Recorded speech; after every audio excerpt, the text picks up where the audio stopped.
நம்முடைய இரட்சகராகிய இயேசு கிறிஸ்துவின் நாமத்தில் உங்கள் யாவருக்கும் என் அன்பின் வாழ்த்துக்கள். சம்பூரணமாய் நடத்தி வந்த தேவனை துதிப்போம்.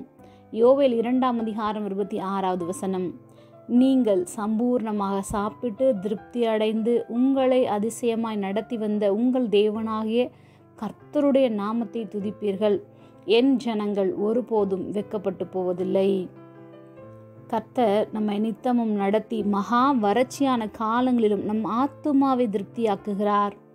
ஒவ்வொரு காரியத்தையும் நினைக்கும் போது மன நிறைவினால் அவருக்கு நன்றி சொல்வோம்.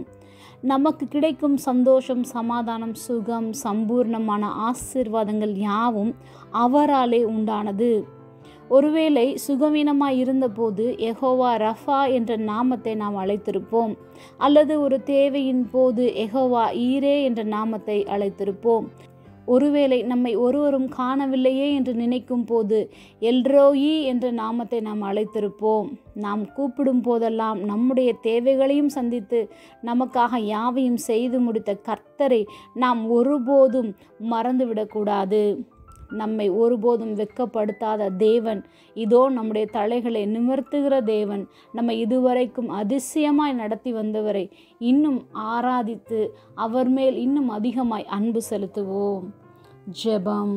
அன்பின் பரம தகப்பனே, எப்பொழுதும் எங்களோடு கூட இருக்கிறவராகவே இருக்கிறவரே, உம்முடைய நாமத்தை நாங்கள் துதிக்கிறபடியினால் நாங்கள் ஒருபோதும் வெட்கப்பட்டு போவதில்லை. அதற்காக நாங்கள் நன்றி செலுத்துகிறோம். இயேசுவின் நாமத்தில் பிதாவே, ஆமென்.